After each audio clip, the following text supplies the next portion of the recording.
Olá pessoal, bem-vindos a mais uma aula do projeto Cabeça na Nuvem.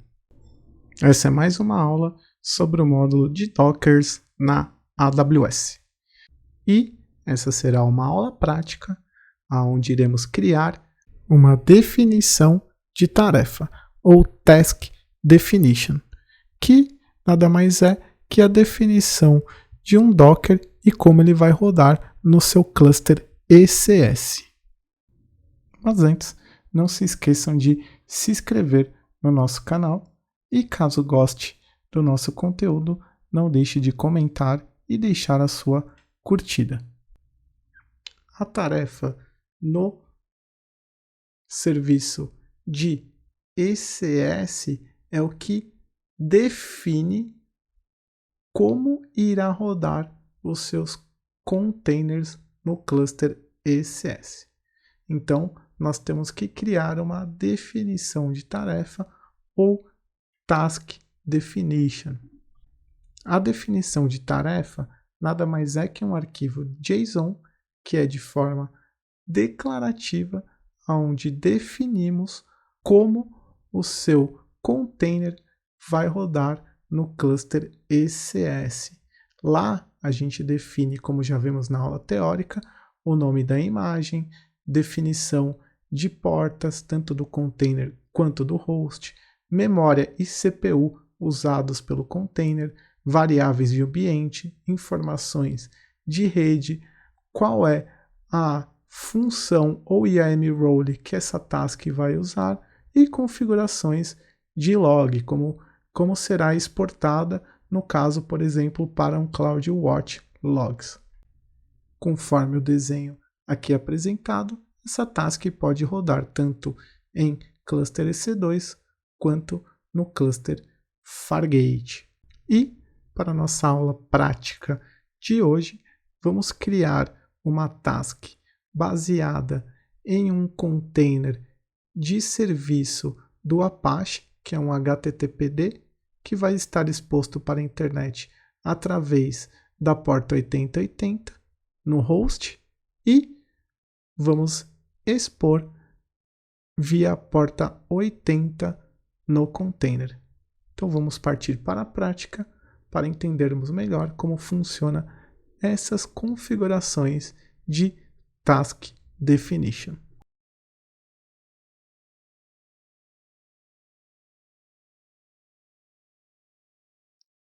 Então, ainda aqui no nosso console do ECS, estamos aqui no nosso cluster ECS baseado em EC2 e aqui tem o botão de Run New Task, mas não é aqui que vamos definir. Neste botão apenas rodamos uma task que já está definida. Então precisamos ir aqui no canto esquerdo em Task Definition, Create New Task. Então só para tirar a dúvida, quando você estiver aqui na aba Task do seu cluster, você pode rodar uma task, porém ela deve estar já definida. Onde vamos definir? Aqui em Create New Task. Nesta página temos três opções: criar uma task para rodar em um cluster externo, em um cluster Fargate, ou então no que vamos usar hoje, que é num cluster EC2. Então vamos dar um Next Step e aqui definimos o nome da nossa task. Fique à vontade, eu vou definir aqui como teste HTTPD, mas você pode colocar como for necessário aí para você, não faz nenhuma diferença. Aqui em Task Role é a task que define qual operação ou qual serviço a minha task pode acessar. Então, por exemplo, se a minha task precisa acessar um S3, eu defino aqui, mas não vamos utilizar. Aqui mais abaixo temos o Network Mode, onde temos várias opções. Vamos manter no Default, pois é uma opção mais avançada que vamos ver em uma aula posterior aqui no meu site. Aqui, caso você tenha definido uma Task Execution Role, ela vai aparecer aqui nessa parte. Como não definimos nada, está em branco. E aqui mais abaixo é onde definimos o tamanho do nosso container em memória e CPU. vou duplicar a minha aba aqui do Chrome para acessar novamente, sem fechar a nossa criação da task, o container ECS baseado em EC2. Vou abrir aqui o aula ECS e vou ver quanto de memória e CPU está disponível. Temos aqui CPU 1024 unidades e 963 de memória RAM livre. Agora já podemos definir uma task. Devemos definir, obviamente, com um número menor do que está disponível no nosso cluster ECS baseado em EC2.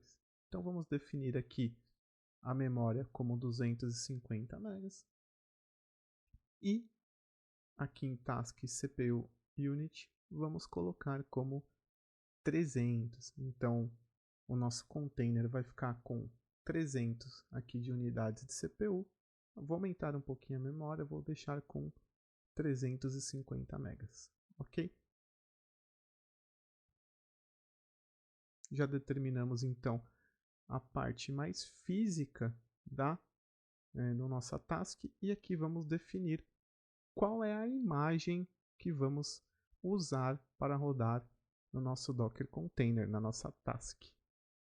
Então aqui eu determino um nome para esse container. Novamente, pode ser qualquer nome, não faz diferença para a execução o nome. Vou deixar como HTTPD, pois é da onde eu vou pegar a minha imagem Docker. E aqui em Image, podemos colocar um endereço do ECR, que é o privado da AWS, ou podemos usar o Docker Hub, que é o que vamos usar na aula de hoje. O endereço é hub.docker.com, onde vamos selecionar e ver a imagem que vamos utilizar na aula de hoje. Aqui em Explore, você pode encontrar diversas imagens de aplicação, de banco de dados, como já vimos em uma aula teórica. A que vamos usar na aula de hoje é a de HTTPD, que é um servidor Apache HTTP Server. A página dá todas as referências e como fazemos para executar esta imagem em um orquestrador de Docker Containers. Tem todas as informações. Aqui, por exemplo, qual imagem e versão, como eu defino a versão que eu vou utilizar, como declarar ela no meu orquestrador de containers, as versões disponíveis, latest, no caso, é a última versão e vamos usar para a aula de hoje a 2.4. Para referenciar o Docker Hub, você pode colocar o nome dessa imagem pública e a sua versão, podendo ser latest, que é a última, ou então uma pré-definida. Vamos usar a 2.4. Aqui é onde definimos os limites de memória do nosso container. Aqui você pode colocar um hard limit, o máximo de memória que você definiu lá na criação da sua task, por exemplo, e definir também um soft limit. Mas vamos manter apenas o hard para a nossa aula de hoje. Aqui em Port Mapping é onde vamos mapear o nosso Docker Container e como ele vai ficar disponível no meu cluster. Para você ver como definir isso, vamos voltar para a página de referência da nossa imagem HTTPD. Aqui na referência conseguimos verificar aqui todas as informações como já vimos e como disponibilizar. Como vocês podem ver aqui, por padrão, eles liberam esse servidor na porta 8080, referenciando a porta 80 do Docker. Então, é a forma que vamos referenciar no nosso Task Definition. Vamos colocar o host port como 8080 e o container port como 80. Assim como na documentação padrão do servidor HTTPD. Vamos manter o protocolo como TCP, pois é um protocolo que faz parte, o HTTP faz parte do TCP, e As informações mais abaixo são todas avançadas. Então não precisamos para este exercício definir nenhuma delas. Podemos seguir, salvar a nossa imagem Docker que vamos utilizar e finalizar aqui a criação da nossa definição de task, ok? Aqui você pode dar um create. Agora que já criamos a nossa definição de tarefa, podemos executá-la.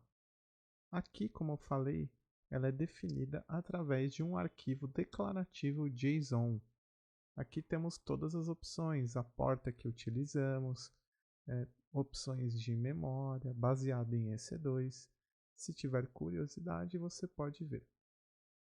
E aqui em ações ou actions, você pode rodar de forma manual a sua task, que é o que vamos fazer agora. Vamos aqui em cluster.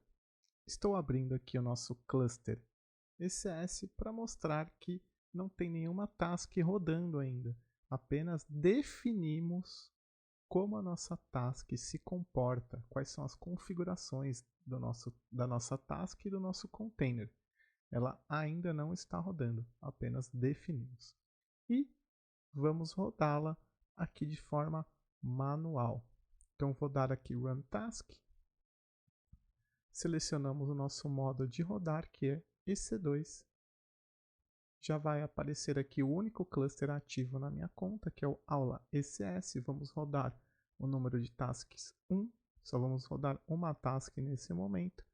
E aqui em Placement, vamos selecionar o Spread, que quer dizer que se tivermos mais de uma zona de disponibilidade, ele vai distribuir de forma espalhada, né, em várias zonas para que tenha alta disponibilidade. Mas vamos ver isso mais a fundo em outra aula. Aqui já temos nossa task rodando e vamos acessar aqui a aba de ECS Instance. E aqui já podemos ver que o CPU livre e a memória livre do nosso cluster já foi comprometida. Já diminuiu aqui o CPU para 700 e pouco e a memória também para 600. Então, já quer dizer que a nossa task rodando já está ocupando recursos do nosso cluster, ok? Vamos voltar então aqui para a nossa aba de tasks para verificar a nossa task que está rodando nesse momento. E como vocês podem ver aqui em Task Definition, a gente tem ali um 2.1, que é a primeira versão desta task que definimos. Então toda essa definição que criamos de task, ela tem versões, que está controlada, estamos na versão 1. Vou clicar aqui, voltar para o cluster no caso, aulas ECS e task novamente. Vamos ver o detalhe agora então da nossa task que está rodando. Cliquei aqui nela, que é a primeira coluna. Vamos ver o detalhe da nossa task rodando no nosso cluster ECS. O status da task é running e vamos expandir os detalhes. Aqui, logo no começo, temos o link externo, ou IP que foi atrelado a esta task. Clicando, ele vai abrir uma aba do nosso navegador para poder acessar o nosso servidor HTTPD. Como está demorando, logo de cara percebemos que estamos tomando um problema de timeout. Como vocês se lembram das nossas aulas básicas aqui do canal, quando não conseguimos acessar um IP tomando um timeout, o nosso problema é de Security Group. Então vamos acessar o nosso ECS Instance. Então você clica aqui no ID da instância para te levar para o dashboard de instâncias EC2. Vamos acessar aqui os detalhes, ir em segurança. Aqui em segurança temos o link do Security Group e vocês podem ver que temos apenas a porta 80 liberada. Então vamos adicionar uma regra e liberar a porta 8080 do protocolo TCP, vinda de qualquer origem. Então, já adicionamos aqui, origem 000 quer dizer qualquer origem, ok? Então, como liberamos aqui a porta 80, ao fazer um refresh, atualizar a página, conseguimos ver o resultado. Como vocês podem ver, ele deu uma mensagem aqui de It Works, que é funcionou. Que esse serviço HTTPD apenas tem uma página simples com HTML dizendo que funcionou a sua requisição, ok? Bom, vamos voltar para o nosso... você pode recarregar a página aqui para ter certeza, verificar que está funcionando. Então, vamos voltar aqui para o nosso console, no caso, o console do Cluster SS, para vermos em mais detalhes como está funcionando o nosso serviço. Aqui em Metrics, como já passou mais de 5 minutos, você vai ver que ele já conseguiu enviar para o CloudWatch, e aqui no painel de Metrics do próprio ECS você já consegue ver o consumo do nosso cluster, quanto está consumindo de CPU, de memória, e ir acompanhando isso na linha do tempo. Você pode voltar nessa aba em momentos futuros aqui dos nossos exercícios, ok? Aqui recapitulando, já está sendo utilizado memória e CPU do nosso cluster. Aqui na nossa aba de task conseguimos ver as configurações da nossa task. E o que vamos fazer agora é parar a execução da nossa task, pois estamos chegando no final da nossa aula básica de definição de task. Se você não for continuar as aulas práticas nesse momento, eu sugiro que, além de parar a task, você também delete o seu cluster ECS e crie novamente para as aulas posteriores, para que você não tenha um custo desnecessário na sua conta, ok? Caso vá continuar agora as aulas práticas, te vejo na próxima aula, que será como expor uma task através de um serviço ECS. Bom, pessoal, chegamos ao final da aula prática sobre ECS de hoje. Espero que vocês tenham gostado do conteúdo desta aula prática e, no mais, não deixem de curtir e comentar caso tenham gostado do conteúdo dessa aula e também se inscrever no canal. Obrigado!